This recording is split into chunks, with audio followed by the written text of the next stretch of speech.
the main tools that are used for this project: an angle grinder, a socket set, large and small, a hammer, breaker bar, large spanner, tire lever, multi-grips, circlip pliers, large rubber mallet, a car jack and a jack stand for safety, and also another jack stand to rest the slide hammer on, a bearing puller kit. There's my 20-pound slide hammer. This is the 23-piece bearing removal adapter kit, and there's a 5-piece front end service kit and good quality ring spanner set.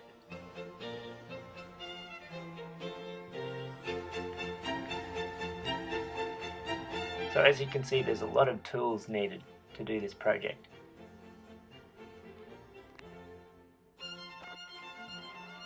Here we have a 2005 Suzuki Swift with a noisy right-hand driver's side wheel bearing. We jack the car slightly and then loosen the wheel nuts while the tyre is still on the ground so it doesn't spin. Take off all the wheel nuts, jack the car up once the wheel nuts are off, and then remove the wheel. Use a 17mm spanner to loosen the 2 bolts holding the brake caliper. They're pretty tight, so we use a rubber mallet, and that helps loosen the bolts.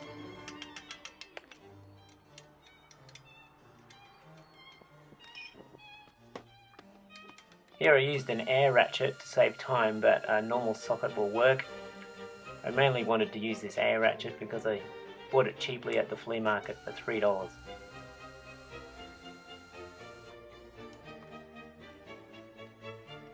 We remove the brake caliper and use a piece of Cat 5 cable to tie the caliper up so it doesn't put undue stress on the brake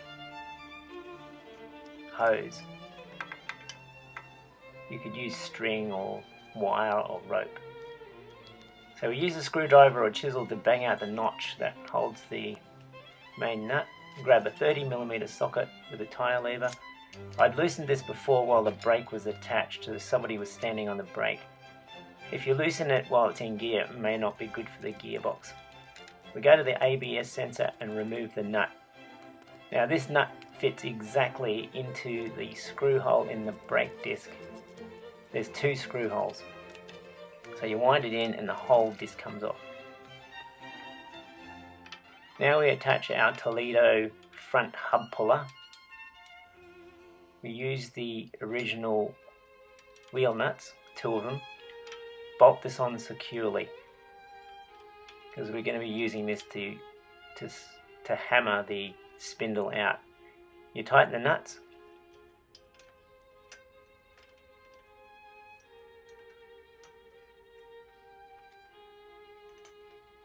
So this is the original bolt that comes with the Toledo, but we've made our own with another bolt. It's a homemade slide hammer kit. I made this slide hammer with a $5 bolt and a gym weight set. So most slide hammers are 5 pounds, but you need a lot of force. So this slide hammer I made is 20 pounds. Here's the trial angle check with a jack stand for support. I then remove it and then place the slide hammer weight.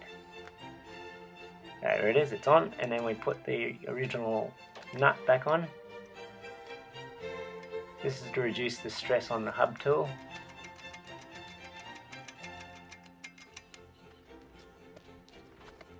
Make sure your clothes are color coordinated. You want yellow, red, black, blue. Here's a jack stand for support. Let's get ready to rumble. This takes me 15 goes to bang the spindle out. With a lighter weight, it'd take more force and more bangs.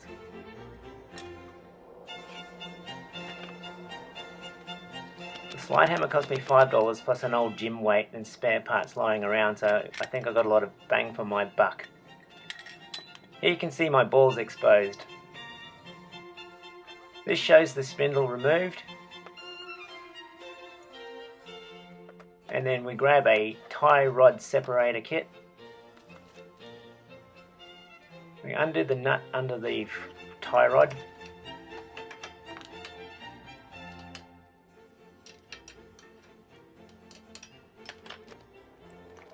You be careful not to pinch the rubber boot. You don't want to split it. We apply the best fitting tool that we can find a socket that fits it, and you wind the bolt down and pop. It's off with no damaged boot. The front arm is harder to remove. So here we take off the retaining bolt and nut using 2 spanners. The bolt's removed and there's no room for tie rod tools. Well, I don't think so. I thought the boot was too close to allow the tool to be placed. So I used a large screwdriver to tap the stud.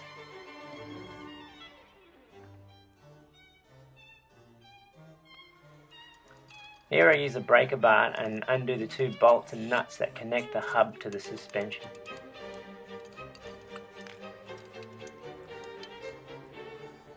You'll see that the ABS sensor is still attached because it was so difficult to remove. The ABS sensor was a SOB to remove. I reattached the arm of the hub to the suspension so it didn't put too much stress on the ABS wire. This shows I used penetrating spray, tapped it with soft wood. I used multi-grips. In the end I used a long socket to tap the sensor from the other side. Here we use circlip pliers to remove the retaining circlip.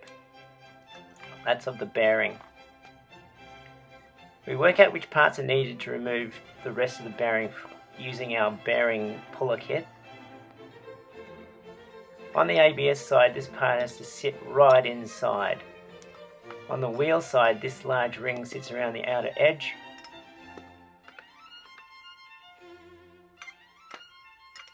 It fits exactly, and then there's a plate that matches the ring. We insert this large bolt through the center. Make sure there's a washer. Then there's a big long nut. Here it is again in case you missed the different views.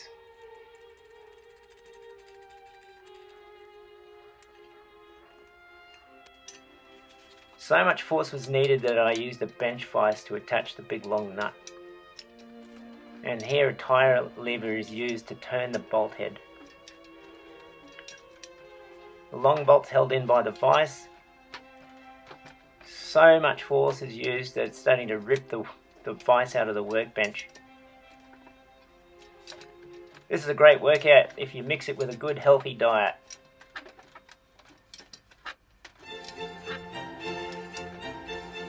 The old bearing may have slight corrosion, but once it starts moving it becomes easier.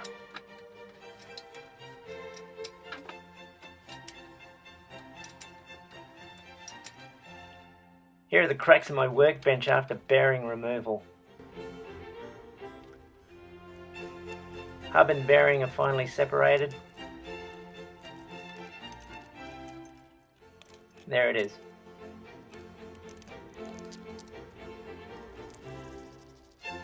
There's the old bearing. Here I used an angle grinder to score the inner race of the old bearing.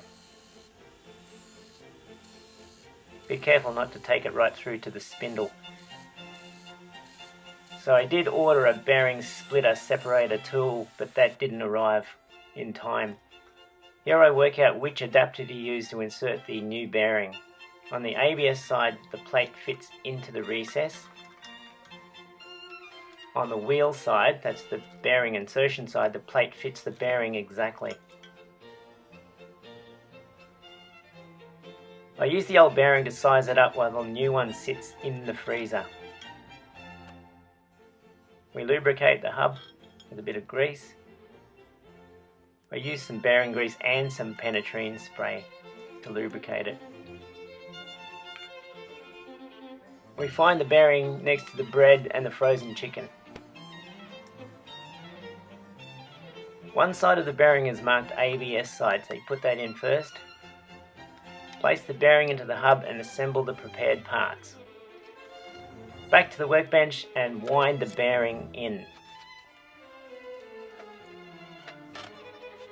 You can wind it right down until the bolt stops turning, or until the bench vise breaks off. Wind it right down and then loosen the bolt. Be sure to install the circlip. If you forget the circlip, get ready to see your balls. Yes, your balls will be showing if you have to remove the spindle to insert the circlip.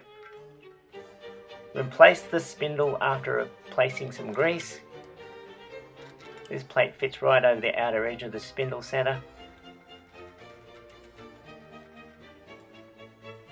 A bit of lubricant on the screw thread is a good idea. The plate on the back sits into the hub. Back to the vise and wind the spindle in place.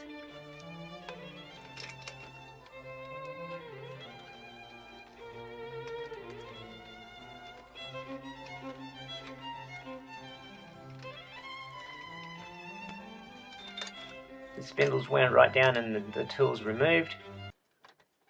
And there it is. Clean out the hole where the ABS sensor was removed.